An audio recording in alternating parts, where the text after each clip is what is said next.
для забезпечення to ensure 100% security and liberty of vessel navigation through the Black Sea Basin, Crimea should return to Ukrainian family just as it happened in 1999. Crimea is Ukraine.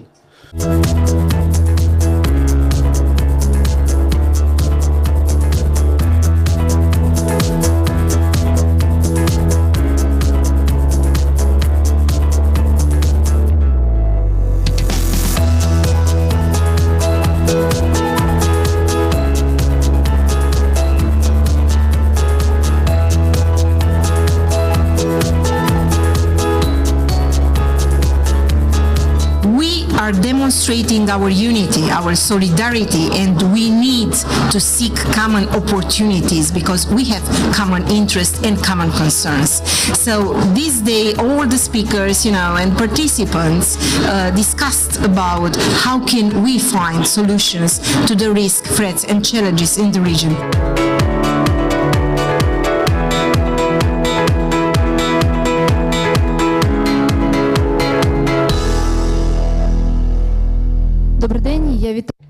Good afternoon. I want to thank everybody who joins us. My name is Olga Atamanova, and Ukraine Media Center Ukrinform is happy to see all of you here today. We started this conversation today with a short video about how the first Security Black Sea Conference was taking place within the framework of Crimea platform. I'm reminding you it was taking place on 12th and 13th of April in Romania, and we invited all of you to talk about the results of this conference, what resolutions were taken and what was going on.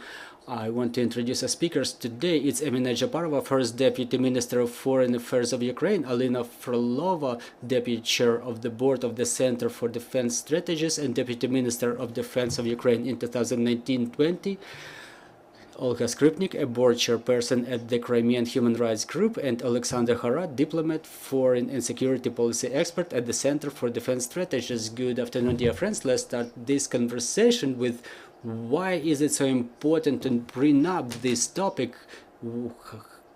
To what extent did you feel that our partners are ready to talk about that, to discuss the security situation that should be established in the Black Sea region? Please, Ms. Emine.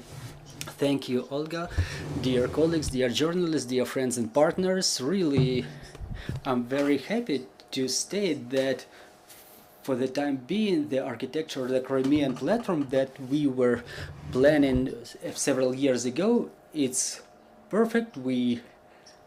It's accomplished. We are preparing the next summit upon the order of the president. There was a parliamentary summit in Croatia, and the Black Sea Conference is the final component of this architecture, the one that took place in Romania. Unfortunately, we were not able to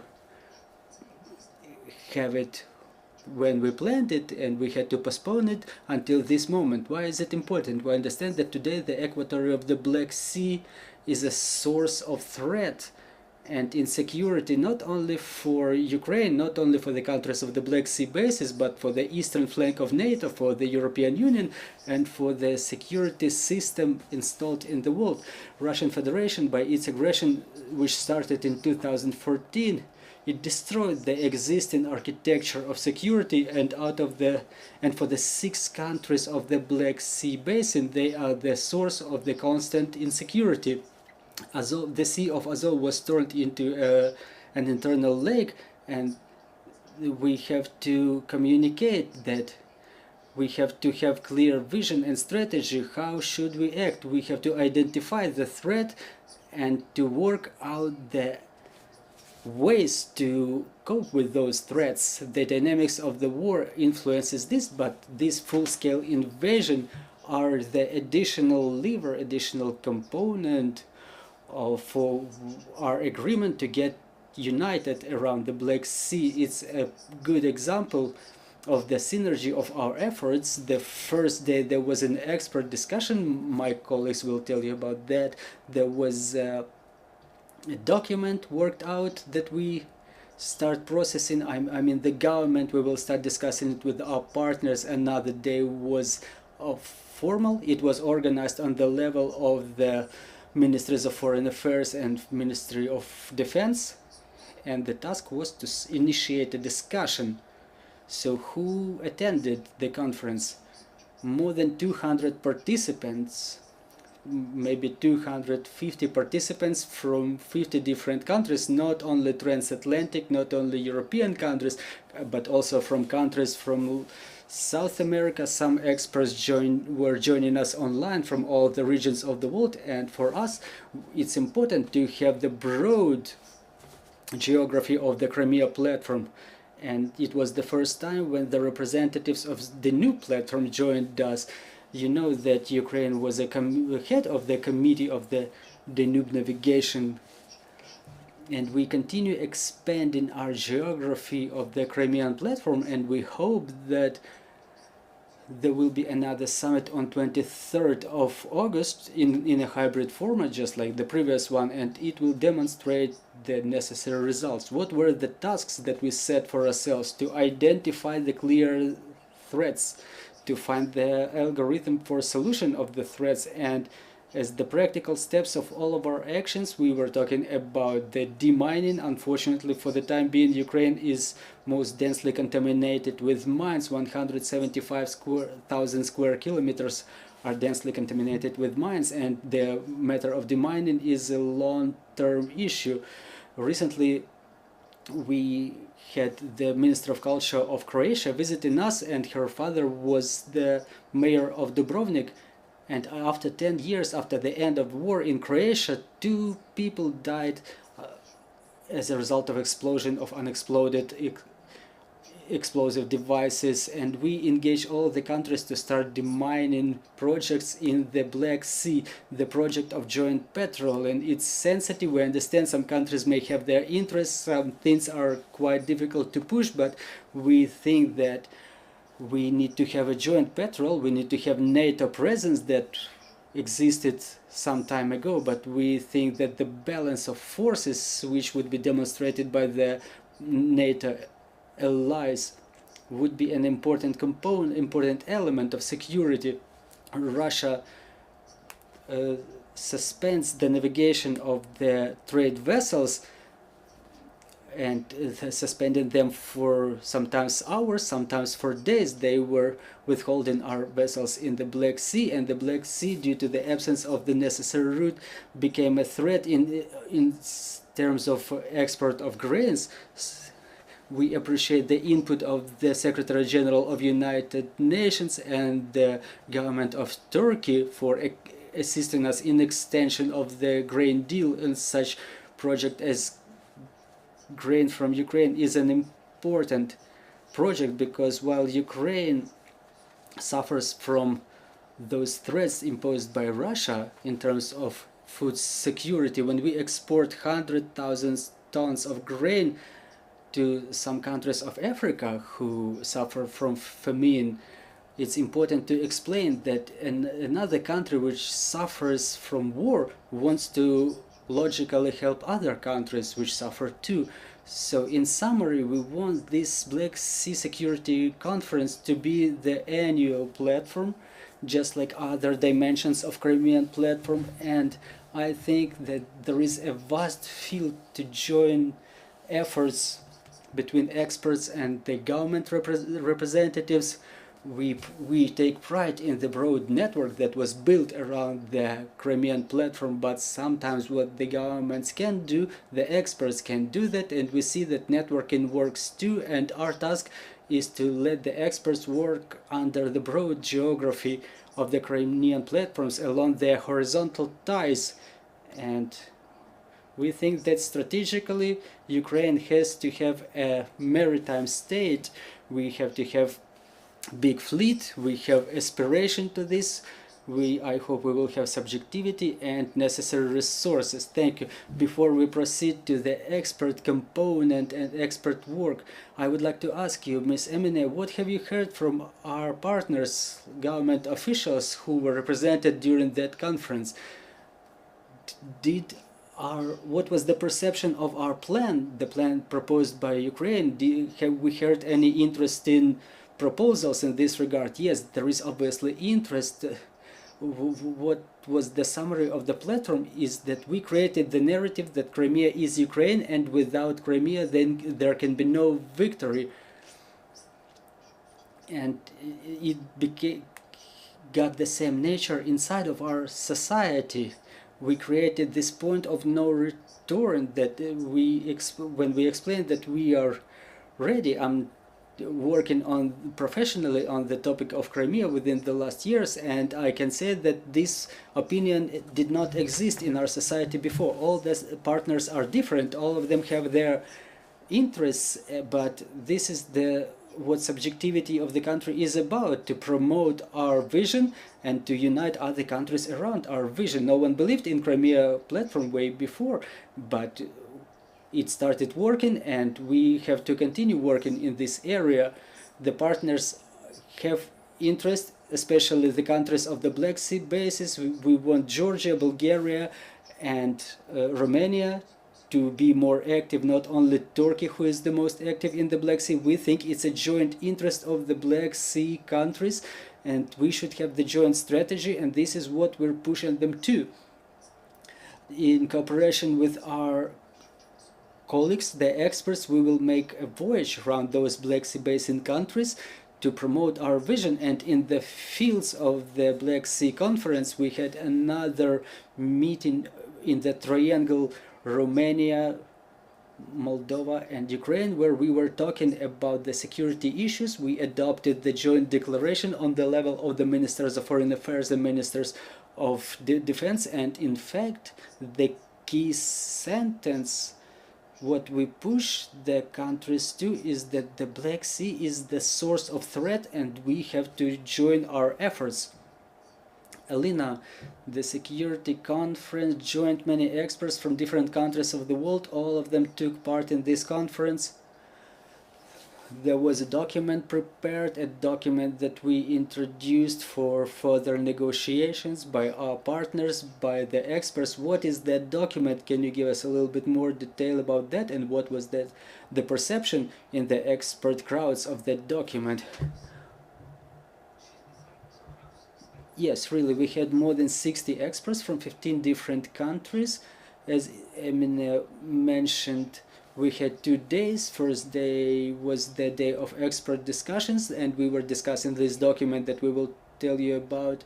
And another day was when the experts had an opportunity to talk in the lobbies with the government officials to exchange thoughts. And the first day was dedicated to the discussion of the expert document that Mr. Alexander will tell in more detail about. So it's dedicated to how us, the experts of the Crimean platform, how we see the configuration of security in the Black Sea. What is the security, what are its components, what is this configuration, and how can we achieve it, with the specific examples of what can be done right now. And during that conference, when we were preparing the political day, we took that approach.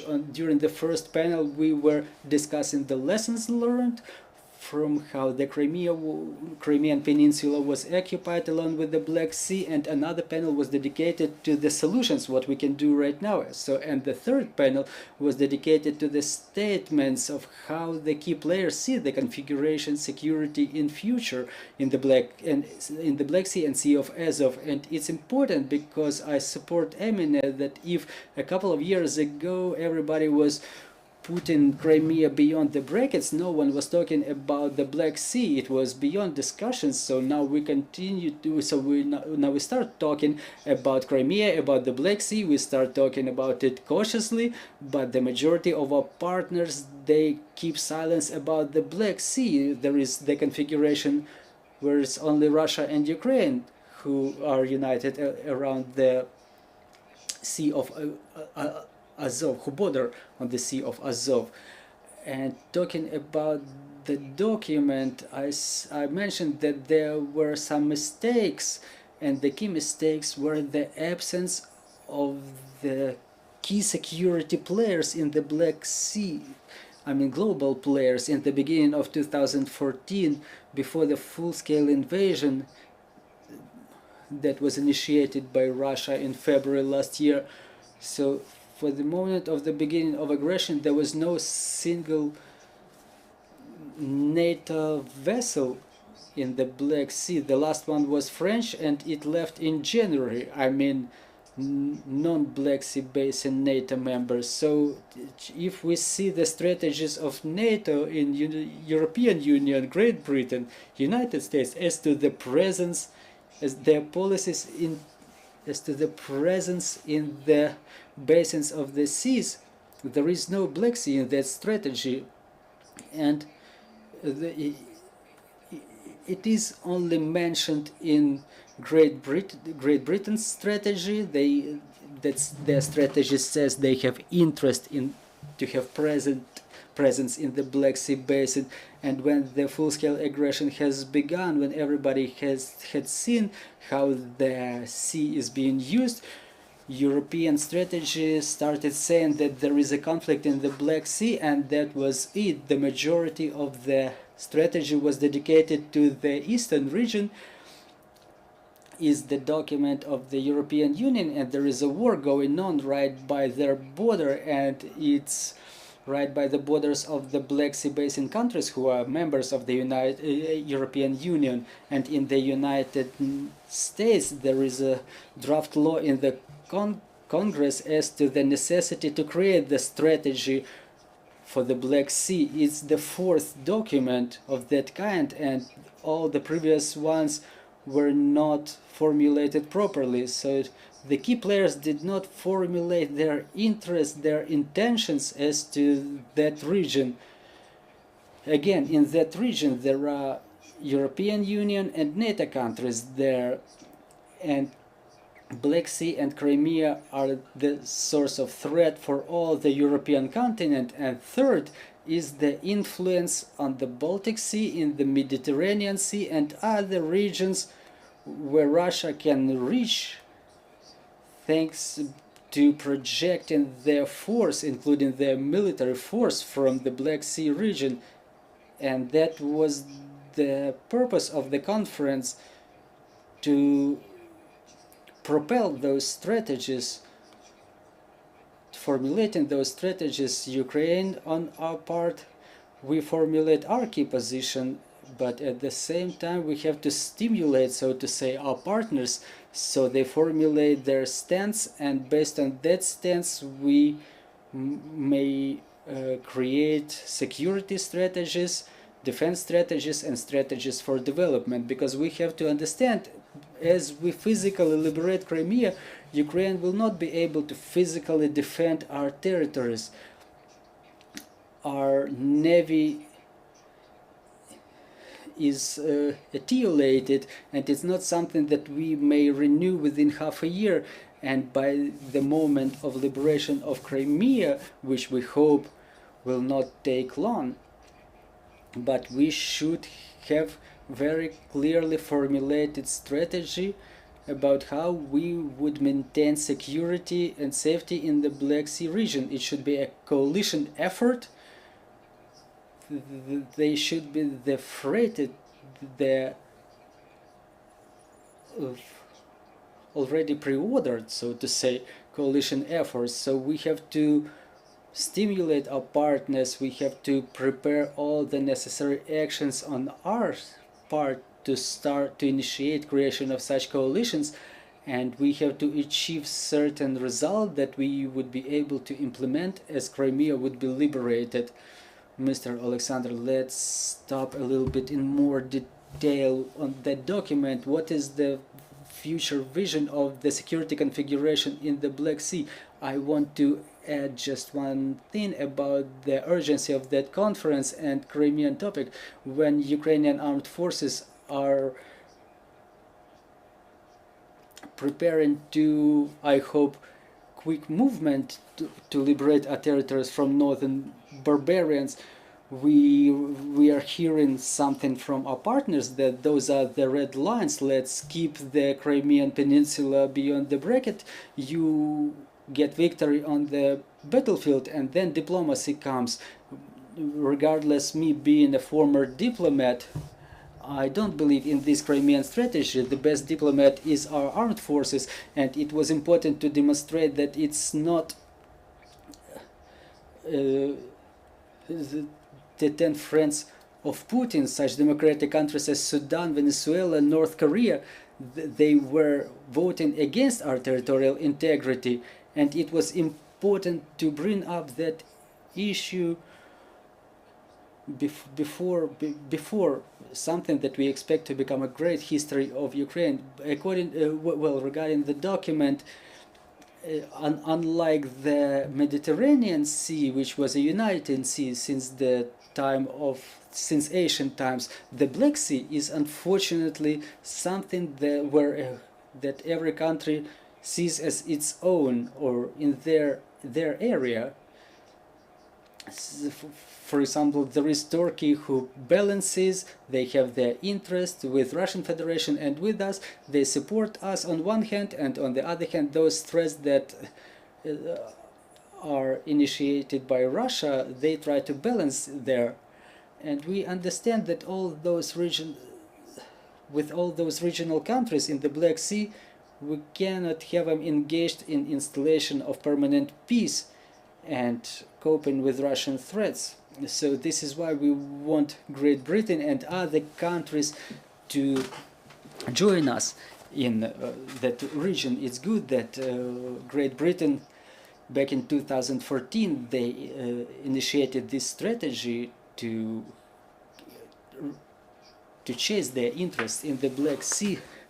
Well, because what, for example, Russia does in the Mediterranean Sea or Baltic Sea, they are the patterns of aggressive behavior, and we cannot counter Russia only in one small segment of the map.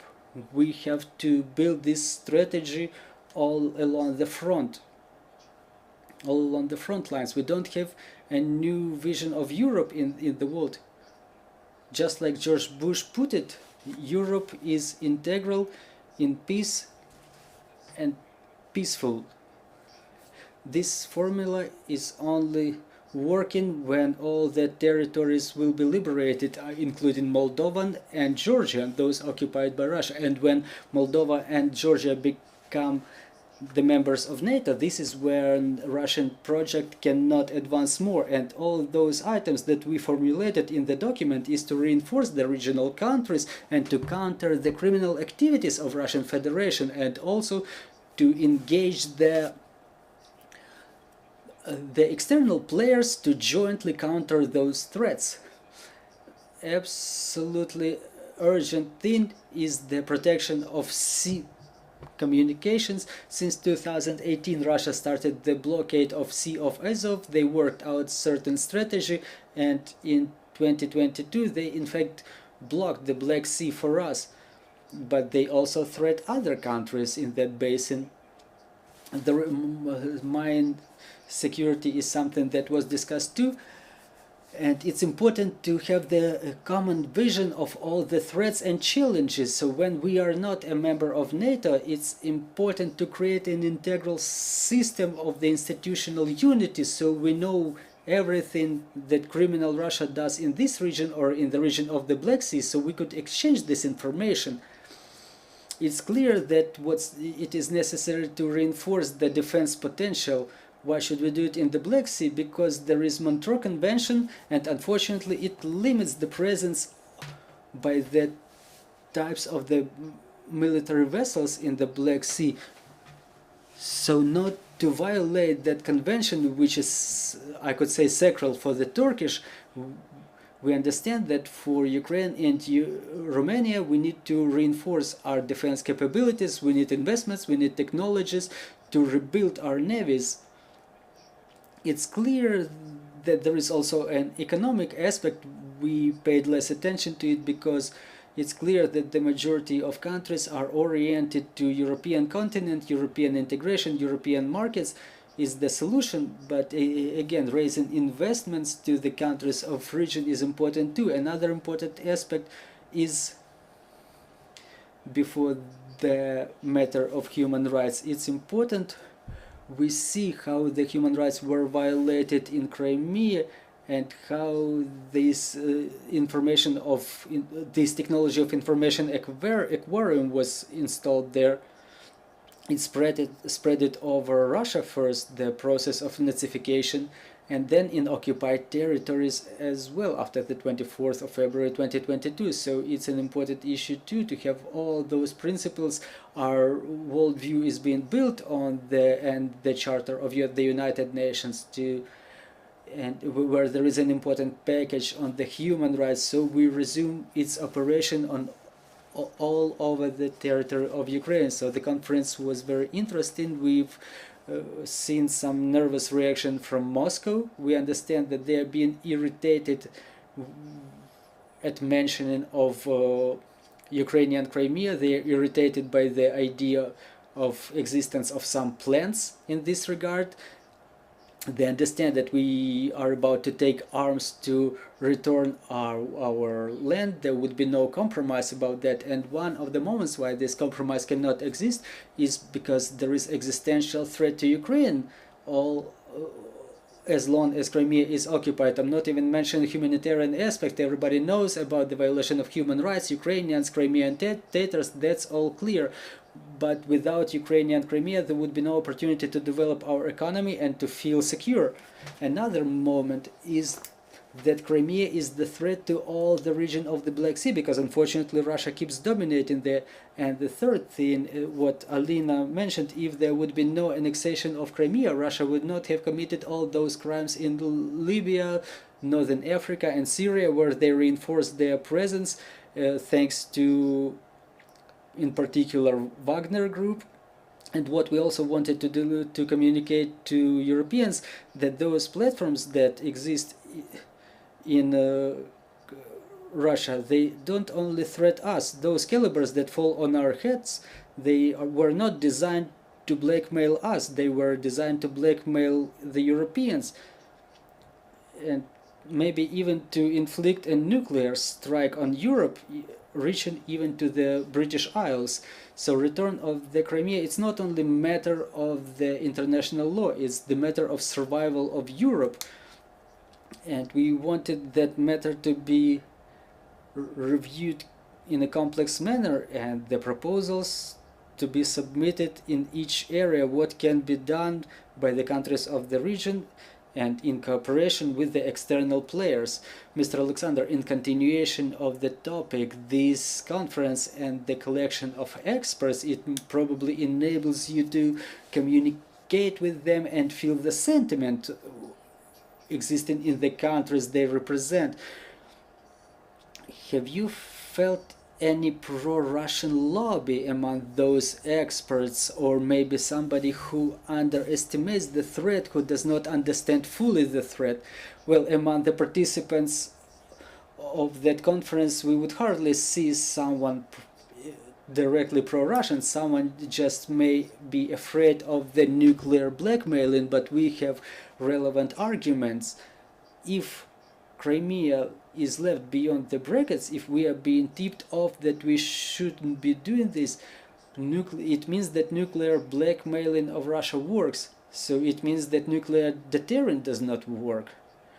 And God forbid something happens in the Baltic region, another country gets captured, and tactical nuclear weapons are being positioned here, so nothing can be done. No, this territory of a NATO state cannot be liberated because everybody is afraid of the risk of the nuclear conflict. So there were some notes like that, but generally, to the large extent, they understand that Ukraine has a right to liberate its territories. They would like it to be made in a diplomatic way. Well, we would like it too. We are not a warring state because we are peaceful, but the regime existing in the Russian Federation, they deny us subjectivity. They say that there is nobody to talk to here. So what diplomacy can we talk about when one of the partners does not accept us as a subject? So there were some minor remarks, but generally everybody understands that Crimea is Ukraine, that Ukraine has a right under the UN Charter, Article 59, the right to self-defense, we have all moral and legal reasons to liberate Crimea. Well, we touched upon the topic of violation of human rights, which result from the Russian aggression in Crimea, Ms. Olga. So we know that it was not only the security matters that were discussed there, but also the violation of human rights, the results of such aggression, something that is going on in the peninsula now. So what did we tell our partners, and what have we heard from us? First of all, I want to thank the armed forces of Ukraine, thanks to whom we can continue our work and thanks to whom we will return the Ukrainian Crimea.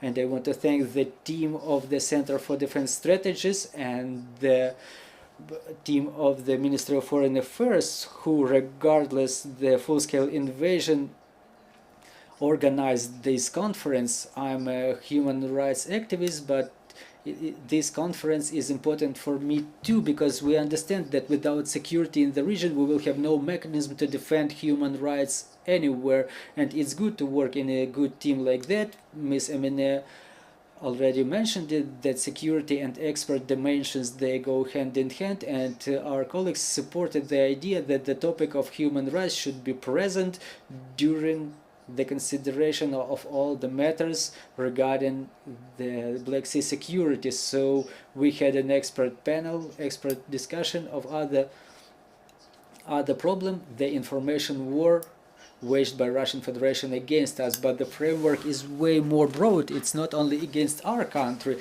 They waged that war against all the countries of the democratic world, and the risks are numerous here.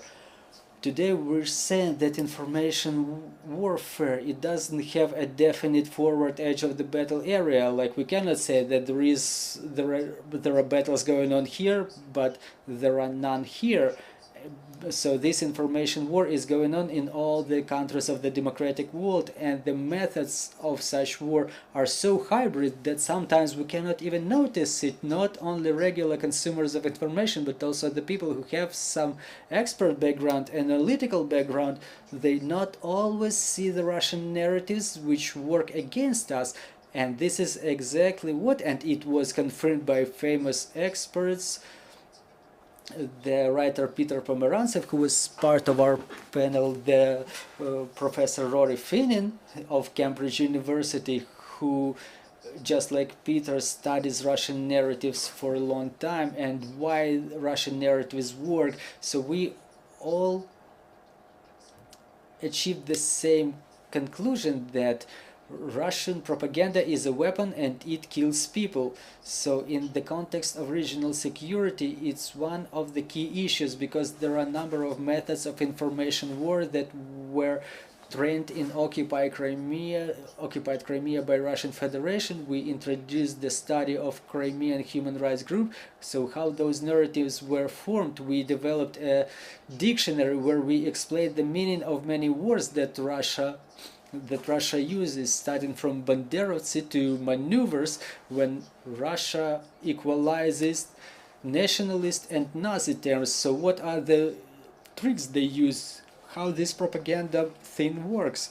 And the problem is that even the countries that are friendly to us, that support us in a just way, they support us with humanitarian aid, with weapons. If you communicate with the people, those people will tell you those Russian narratives about Crimea, like it's ambiguous, it used to be a Russian territory, we have to all sit at the table of negotiations. Think about Russia will continue attempting to hack the system of international security through Crimea. They will try to impose through their narratives some special approach to Crimea, for example. Let's install some hybrid government here, United Nations, peacekeepers, referendum.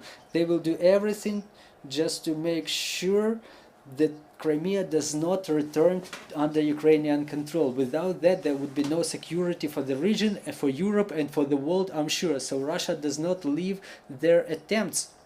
And this information war has a definitive meaning for us. We tried to join our colleagues around this topic, and we received very kind and open-minded support by all the experts. We were afraid that full-scale invasion may many experts avert their attention from Crimea, but thanks to our efforts, Crimean platform and Crimea is still on agenda, which is important. And moreover, along our human rights track, we see that more experts, more organizations want to join, specifically those expert areas which are related to Crimea, because everybody starts understanding that it all started with Crimea, and many people now want to get engaged in all those discussions, how to cope with the consequences of this long-term occupation, how to return Crimea to Ukraine, and how another key matters that were discussed and where we also found support by our partners from different countries was the matter of security in the region, which is impossible without bringing to liability of those guilty. All crimes committed by Russian Federation starting from 2014, they have to be brought to liability for all those crimes. And again, getting back to the topic of security and human rights matters are connected. What started in 2014, the preparation of Crimea as a military base, they were preparing to have the Caliber missiles launched against Vinnytsia from Crimea, from the Black Sea basin, to have Crimea used as the large-scale platform for crimes against human rights. So minor crimes, they entail bigger crimes in broader territories further on. So it started way before. When Putin just took office, there were horrible terroristic acts behind which was Putin and FSB, who committed those terroristic acts that we know, and they were happening in Russia, including the tragedy of Beslan. So no one was brought to liability. If back in 2004 Russia was killing children in their territory, unfortunately now we see how many children were killed in Ukraine after almost 20 years. And it's good that our expert dimension, that we have this joint understanding of this problem, and I appreciate the input of my colleagues that this track is present in Crimean platform.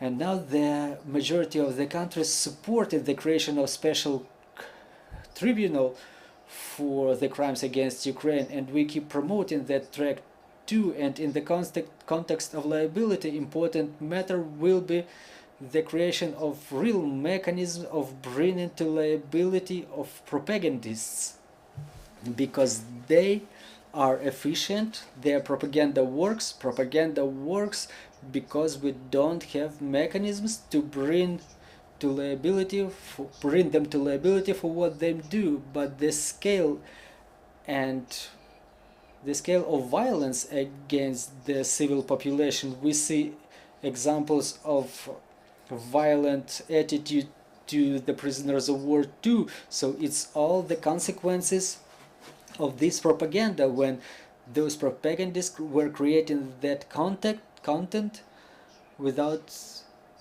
liability. And we will be witnessing the same cases. We will be shocked in future when we see what was happening in those places that are still occupied by Russian Federation, and the only thing that can secure us is the liability, for instigation to genocide, instigation of the crimes against humanity, instigation of the war crimes. They are international crimes according to the international law, and we insist such mechanisms to be created. And we are discussing what can be the international mechanisms that can be engaged, starting from public platforms where one can find verified information about Russian propagandists, not only some public people, the talking heads, but also the representatives of media who were making those broadcasts, making news. They were creating contact. They left for Europe or the United States, and they're looking for jobs there. They continue creating their content there, and we understand who may benefit from that conflict. This is why we say that it's not only a threat for Ukraine, but many countries of the world too. And we were seeing support at the export level, and there is a number of discussions going on, and we hope they will go on in Brussels and maybe in the United States too. So really we have support, and there is readiness by of our partners to proceed to some specific things, some concrete things. That was a result of the Black Sea Conference. Olga touched upon a very important segment of the work of the Ukrainian Ministry of Foreign Affairs. It's the liability, and I want to segregate. There is a number of elements. Is the International Court of United Nations, who submitted the cases against Russia about the financing of terrorism, and another one that we submitted 2 days after the beginning of the full-scale invasion, big folders with the documents where we insist that Russia manipulates the notion of genocide to cover their own crimes. And another track is International Criminal Court. International Prosecutor Karim in cooperation with the Ukrainian Office of the Prosecutor General, they initiated a number of activities to identify the Russian war crimes, but they also have a mandate to mention the genocide crimes, but due to certain circumstances such cases cannot be considered by ICC, and now we promote the creation of international tribunal for the crimes of genocide. Whether it would be classical or hybrid tribunal, well, there is a core group of states who are looking for a solution to unclassical challenge. More than 30 countries. The last meeting was in Strasbourg, France, and soon there will be a summit of the Council of Europe in Reykjavik. It would be a key summit in terms of continuation on work of the criminal. And yet another thing is the compensation of losses. Now the Ministry of Justice, they will be visiting that summit, and they will introduce the register of all those losses for the crimes that losses and damages that result from the crimes committed by Russia in our territory. Well, the processes may take years, but without that track, the liability of Russian Federation will not exist, and we will not be secure. Dear colleagues, please get involved in our conversation, please. Good afternoon, Nadia Yurchenko, Ukrinform. I have 2 questions to Ms. Emina Japarova. First, Ukraine keeps saying that the Black Sea is the source of threat to the east flank of NATO. Do you think that NATO realizes this threat at all? And may these threats be discussed during the summit in Vilnius? And another question is, Russian media, well, Russia was irritated by the statement of Volodymyr Kuleba that when he said that Black Sea should become a NATO sea, just like Baltic Sea. Well, probably they don't yet want to act so, but did it have some did it stimulate some emotions in them? Well, there was a strategy of NATO developed for 10 years ahead. Ukrainian and Georgian experts were invited to work on that document, and the key statement that was coming from Georgians and the Ukrainians, that NATO has to have some strategic vision of the Black Sea. It was added to that document, but only in part. We are joined in the opinion, in the realization that there is no strategic vision, not in the countries of the Black Sea basis, neither in the NATO countries. So from our point of view, we have to develop this vision. And second question, the commentary of Dmytro Kuleba. Yes. Yeah. Currently, it's not a pancake that we fry and eat right away. It's a lot of work where you gradually prove Why is it important to have the presence of those countries in the region? Why it's not about the local original security, but it's a matter of global security? And why, from what we verify, from we identify and describe those threats, we won't be able to cope with them right away? Our task is to consolidate those countries around this task. The task of Vilnius, meanwhile, we know that Bucharest 2008 is the policy of open doors. It's not enough for us for the time being. We want to open the doors and we want to see the whole ahead. After Vilnius, we must understand what's behind those open doors for Ukraine. And we have a feeling that Ukraine not only, and we have to create the perception that Ukraine does not only receives the aid and support, but Ukraine is the contributor to the regional and global security. After the end of the war, we will have the most professional army with a lot of experience, which will be different from the nominally existing army. I mean, the army which really has experience, with the capabilities that we are developing now, and with the unity of the nation that we probably shocked the world with, and we continue to demonstrate everything, all of this to the world, something that we did not expect from ourselves. This is what makes us different from others, that makes us a nation. If I may add about the internal sea of NATO, if we look at the countries of the Black Sea Basin, there are 3 of them who are already parts of NATO, and Georgia and Ukraine are partners of NATO. So beyond that umbrella is only Russia. And if we talk about the more rapid integration of Ukraine and I hope Georgia to NATO, that this is how this sea will be transformed into internal sea of NATO. That approach worked in other regions when NATO covers the territory in a number of ways, by surveillance and patrolling.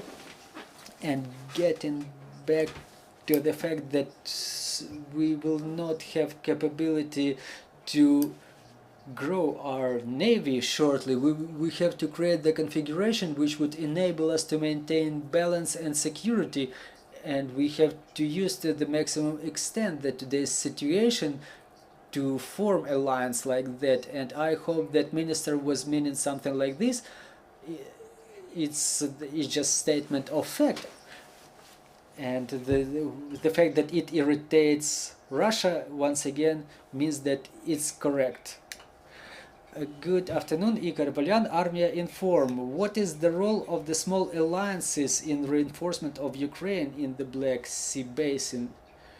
Well, I would rather start what many people were talking about from the expert point of view and political point of view. The Black Sea countries, they did not formulate their vote. There is no regional vote and such. There is no vote of the Black Sea countries in NATO when they lobby some configuration. If they have some joint voice which would promote their interests, many problems in the Black Sea Basin would have been resolved earlier.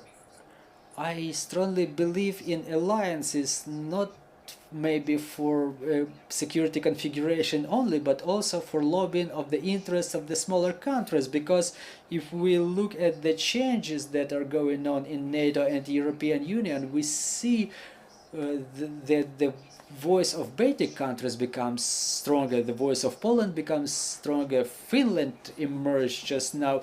They will have very clear understanding of the threat emerging in Russia, and they will join that internal lobbyism. So creation of such small alliances, it may not necessarily be a military alliance, it may be a political alliance, but their formation will influence the political resolutions, and this is how this configuration is built now. The centers of decision making are being changed, they are getting more diversified, and the voice of smaller countries is becoming stronger. So I think that the short-term future at least belongs to them. Maybe within the next 5 years, I think we will see the picture where small alliances will play an important role.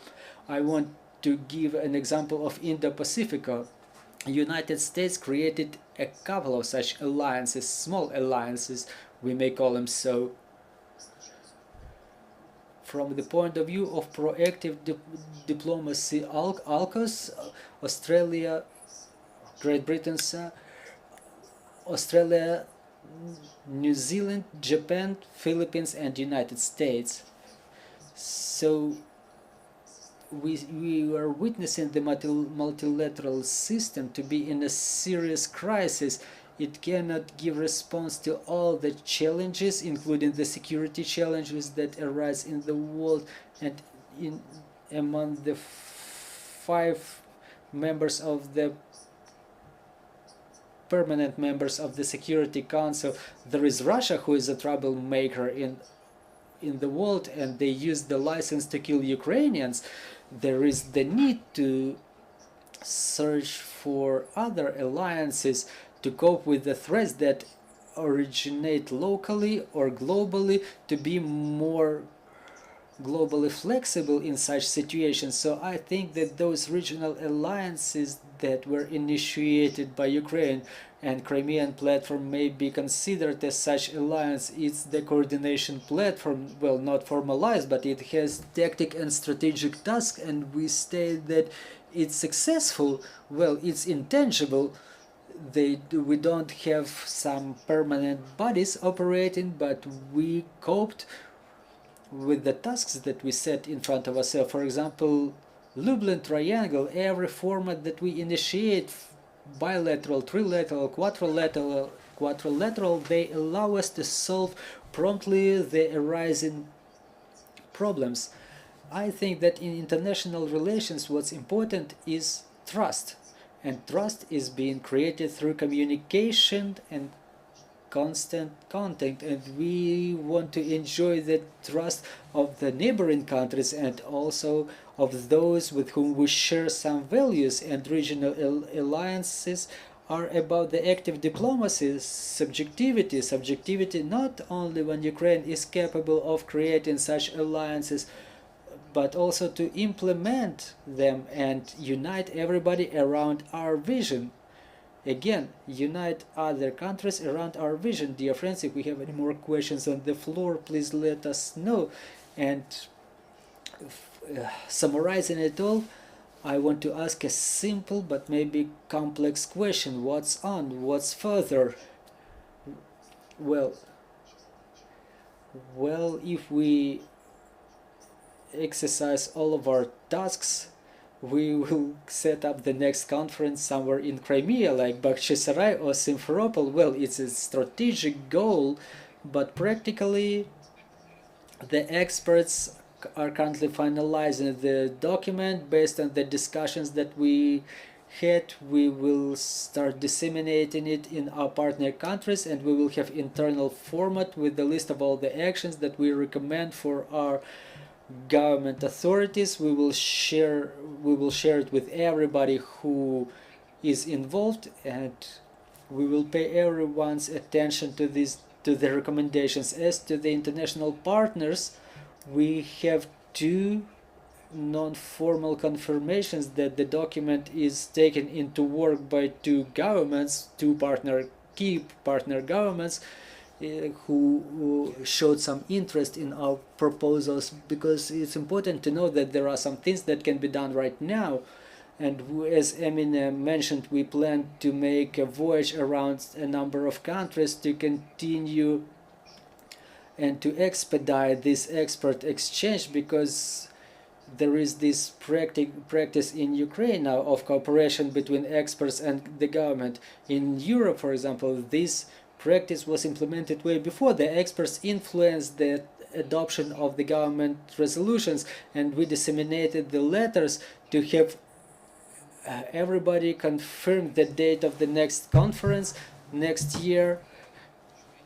We are happy to have this key conference to take place on that very date when the Moscow ship drowned. We hope that the next year we will see the Moscow itself drown. So this is what we will celebrate there. I also want to add that we will have this conference in Yalta or Bakhchisarай for sure.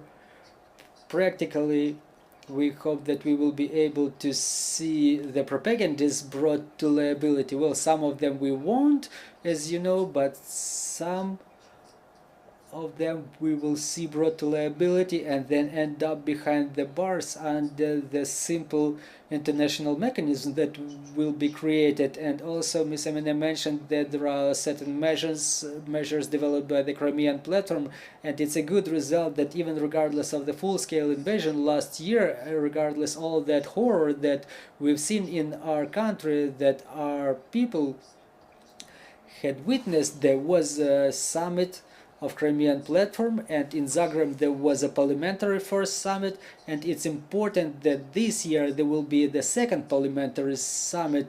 Parliamentary track is important for us because Crimean platform is the third dimensions. It's the government, parliamentary and expert, and there will be another security conference. And now that it works as the permanent platform, it's an important achievement, important result.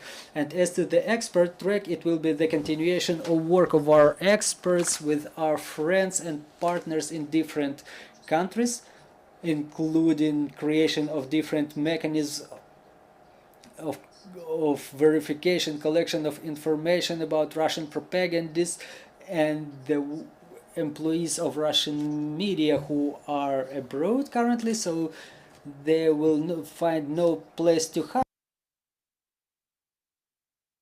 The brand that they don't, the good Russian, it's something that we have to work on because it's a strong brand abroad. We have to continue working with the partners so they understand what is their error, what is the risk of this content that Russia imposes through their agents. So there is a lot of specific steps that we continue working on, and apart from those the results that were mentioned, there will be more.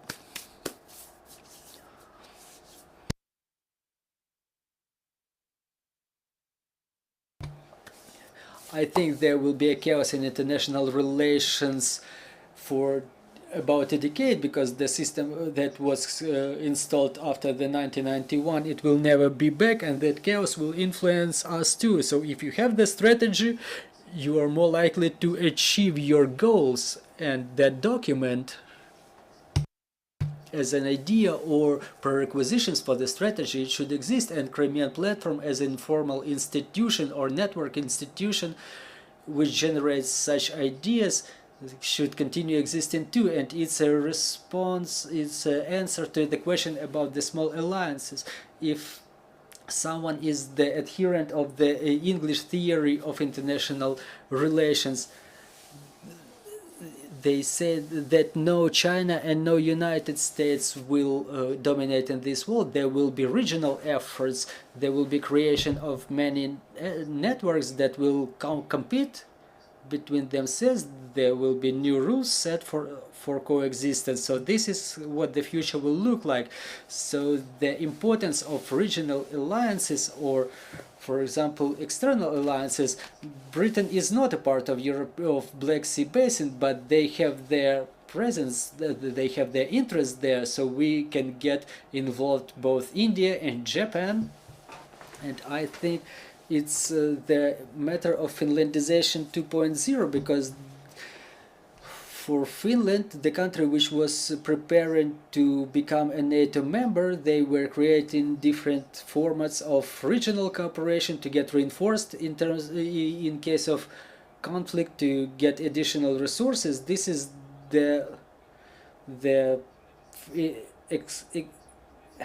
instance we should follow, and thanks to Mr. Lavrov, they demonstrated good strategy which can be an example for Ukraine. Thank you for this conversation. Emina Japarova, Alina Frolova, Alexander Khara, Olga Skripnik. We continue working for our victory, and glory to Ukraine.